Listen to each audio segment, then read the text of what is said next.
This is F.D. Recovery, where we interview addicts and alcoholics.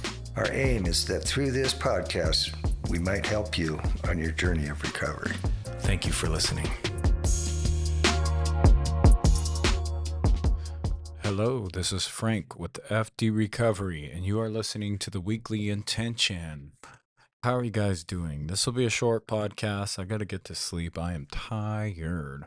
Probably not a good way to start off a podcast, but that's just where I'm at. I hope you guys are doing good. So the way the Weekly Intention works is we go week to week with a topic and or spiritual principle / concept. Basically things we work in our recovery, and we go week to week and try to, do our best to kind of stick to our topic and our spiritual principle and then we talk about it week to week. So this week, we finished up with spirituality. So we'll do a quick week recap on that and how it worked in our recovery. And then we'll move on to our next topic, which is comparison, right? Comparison is a thief of joy. Before we dive into that, though, we'll do our recap of spirituality.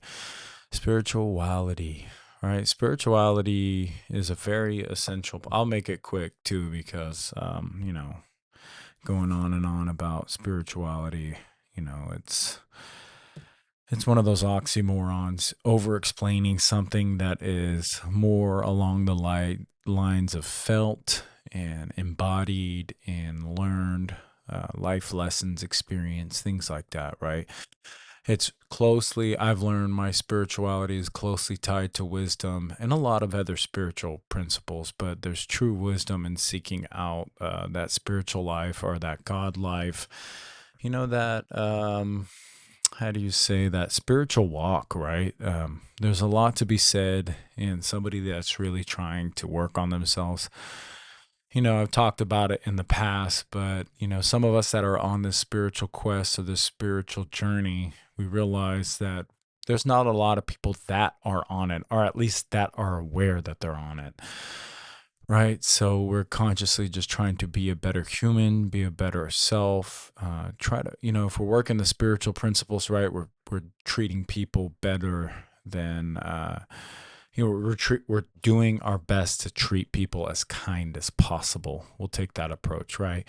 Because we're not always 100%. And when I say we, I speak for me, but I do know that some of you guys, some of you addicts, some of you people in recovery are just on the process of healing, can definitely relate to what I'm saying. So this whole spiritual walk of, it can be pretty burdensome, or there could be a lot of burden, right? Because sometimes it feels like we're the only people that are trying to, do good or be a better person or a better version of ourselves, right? That's not to say other people in recovery. I'm talking about the world at large. There's not a lot of people really trying to work on themselves, and it is a shame. Right. Not saying that people aren't on their own spiritual life and on their own personal journeys. What I'm saying is when you walk this path, you understand that it's a lonely path, right? And that's why we have to kind of connect with other people on that path, like sponsorship and NAAA, Project Heart, different things like that, is because, there's a lot of people out there that aren't really walking this path. So that's the short and sweet of it. And that's one thing that stuck out in my spirituality is I had a conversation with somebody, and I explained to them some of the things I interpreted about life and how it can be it's tough, all right? Because other people aren't trying to live the life we're living, and it's much easier just to say fuck all and be a dirtbag. I wouldn't say easier. It causes a lot of trauma and causes a lot of hiccups, but, self-control and discipline is a much heavier burden than it would be to be a kind of hedonistic however goes. That was the part of the draw of what kept me high so long, is that I didn't have to worry about anything, because the worst case scenario is I was on a suicide mission, or I was going to either end up dead or back in jail. And for me, jail just meant 3 hots and a cot and no responsibility, because I was escaping responsibility or avoiding responsibility on the out. So, it was just like the more the merrier. Might as well. It'll just end me up in jail because that's where I felt most comfortable, right? And that's a weird thing. That's a weird thing to kind of admit, or realization to kind of stumble upon. You're kind of like, whoa, like, yeah. And I was from the gate. I was just kind of ill-equipped to kind of live the normal, the social norm, right? 9 to 5. Today, I've developed myself into somebody that, can, wake up and go to the same job, and I can bear responsibility, and I can act like a normal human being, whatever normal means, right? But I can mirror that a little bit better today, and I'm very successful. And I'm only doing that, and only could have that, is through this thing we call recovery and this whole spiritual walk. Because if you're working recovery right, you're walking a spiritual path. That's just the reality. So I'll end the whole spirituality, and I'll jump into comparison. Let's see. Let's see. The comparison is the thief of joy, right? And I saw a video that really kind of mirrored this on social media, and it was just kind of silly. It wasn't like, you know, I hate to come on here on my podcast and say, well, social media, um, you know, but social media said this, but it kind of sparked something inside me saying, and when I look it up, the comparison is a thief of joy, meaning, let's see what internet has to say about this. The saying comparison is a thief of joy. Hold on. Thief of joy means that that consistently comparing yourself to others robs you of happiness and contentment. When you focus on what others have or how they perform, you overlook your own progress, blessings, and accomplishments. Instead of feeling satisfied, you may feel inadequate, envious, or like you're falling behind. Even though if you're doing good, right? Even if you're actually doing well, that's the scary part of that. Is and it goes on to say, I completely agree with this quote. Oh, it sounds like this is more of a writing, right? But that right there, just in itself, is it hits, right? Because let's see a little bit more of a comparison. Yep. Comparison to the thief of joy. Original quote. Let's see what the original quote. No. Well, that's all Google had to say about it today.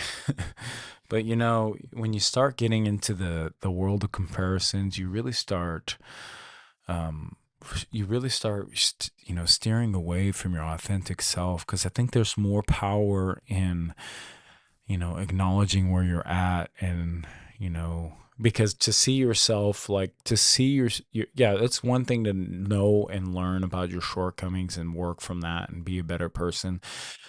But it's not really fair to put yourself in the light of somebody else, because then you're kind of you think you're falling short in comparison to them, and you don't even know their true battles. You're seeing the highlight reel of whatever you see on TikTok, or whatever you see, or whatever someone's showing you up front, the bombastic, prideful, or maybe ego version, or their performance version of themselves.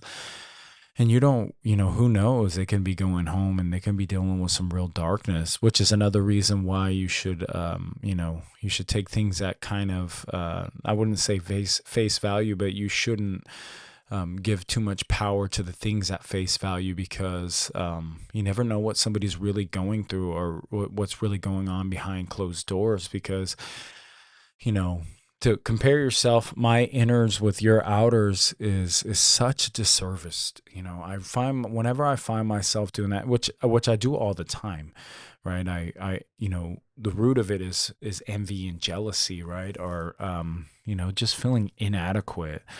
But you're always, when you're in the world of inadequacy, you always think you need to be somewhere else rather than where you're at, and that can just it can destroy your present moment, pull you out of the present. And one thing we learn in recovery is, getting back to the present moment, living in the now, and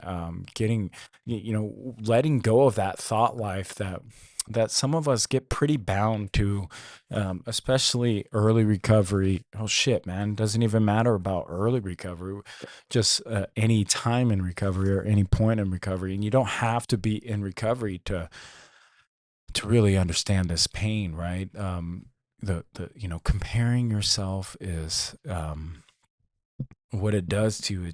It minimizes your own effort, it maximizes this false view of somebody else, right? And then also you're sliding into judgment, right? Even if even if you're like giving them props, but you're also belittling. For me, it was like I'm belittling myself in my head, and in order to feel adequate, maybe I have to tear them down in my head. Whatever the trip calls for, it's just kind of a recipe for disaster. So if you're out there, and you're struggling with the world of comparison, and a big thing too, like early recovery, I got in recovery and I was like judging myself because I was so far behind. Everybody had the nicer car, the wife, the home, and I just felt like less than nothing. I didn't have a job. I didn't have pennies to rub together.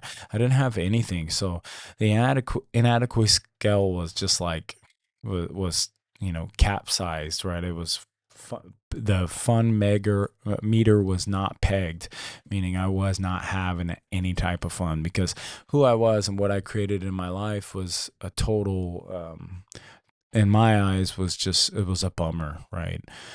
But until I started like getting into, how do you say this, this whole walk of recovery, and actually working on myself, I started realizing I have to stop doing that. Right?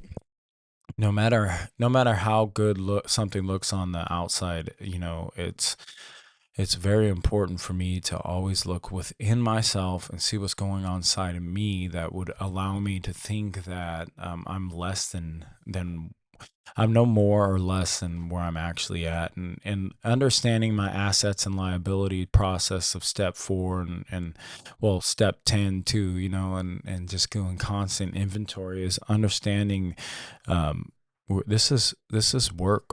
This is work, baby. We have to put in the work, right? Like, I'm a little scattered today. I'm a little tired. I was going to skip it till tomorrow, but I decided to do it anyways. And comparison is the thief of joy. This is the topic I wanted to go with, because I think that, doing that to yourself, I mean, honestly, if you're struggling right now, just understand that I've been through that before. And the things I discovered, although I know I have my flaws, is I really love the person I am today, and I urge you to start building that relationship with yourself. If there's anything that you're struggling with internally, understand that judgment of you thinking someone's better than you, or you want to be where they're at. That's a natural part of life, and you're gonna fall and slip into judgment. So just kind of take it easy on yourself, but also try not to be in that world of comparison, because and if that person, like, you really respect, if it's coming from a place of respect and admiration, and less of like, for me, it was big time, like I was jealous and envious. But for me, it turned into, I started noticing things about people. Like, comparison's not all bad. So I'm not going to sit here and throw just dirt on it all the time. Like, I had to really understand, like, well, I know where I'm falling short, and like my sponsor was killing it and doing a really good job. So I compared myself in that fashion, and I'm like, dude, I want what he has. So comparison is not all bad. It's just the way I was participating in it. It was kind of like, instead of just coming to a place and like matching notes and comparison like that, like with my sponsor, say, hey, how'd you do this? Boom, boom. That's a little bit different analysis than the comparison I was dealing with. The comparison I was dealing with was just totally embedded in ego and perception and what I think you think of me, and blah, blah, blah. The list goes on. So it was really just this kind of fabricated ego maniacs kind of deal, right? So the one thing I'm gonna work on is, if I find myself in the world of comparison, I'm gonna try to spin it and make it positive and say, okay, well, what is this person possessing and doing right now in this life that I can draw from and do better, and just walk that path of healthy comparison, or that healthy analysis, we'll say, because too many times I look at other people's world and I wish I had it, but in reality that's not very fair, because we don't know what a person's actually going through. We don't know what's going on behind in the beyond world of somebody's life. So seeing the highlight reel version or whatever, it just doesn't cut it. Start to be grateful. For me, it's like I just got to start to be grateful for the life I do have and the struggles I went through. It made this beautiful walk of life that I've been on, and this painted picture that I look back on my memory bank and just see all the beautiful things and the bad. Don't get me wrong, but it takes the bad and the good to make that beautiful mural of my life, if you want to call it, right? So, I urge you, if you're in the world of comparison, just don't let it steal your joy. Start to realize that you are enough, and start building that self-esteem. You got to do esteemable acts to build self-esteem. That means you have to do good things. You have to continue to do good habits, and you have to build, right? Build that world, you build that life you don't want to give up. And that's all I got. Maybe this week, just kind of look at where you're allowing comparison to steal your joy. And try to take that back. The joy is within you, and it's yours to hold. You've earned it on this path. And if you're not feeling joy, or you're not in that place of gratitude, and you're just in that world of ego and comparison, just do your best to link up with somebody that has the path out, that has been where you are. Get a freaking sponsor, please. Right? All right, guys, that's all I got for the week. I love you. And this is Frank with F.D. Recovery. We're working on comparison this week. And just do your best to get grounded and centered. I love you guys. All right. Peace. Thank you for tuning in to FD Recovery. A reminder, be kind to yourself on this journey of recovery. Also, call your sponsor. Get connected to local support groups. And for one day at a time, stay clean and sober.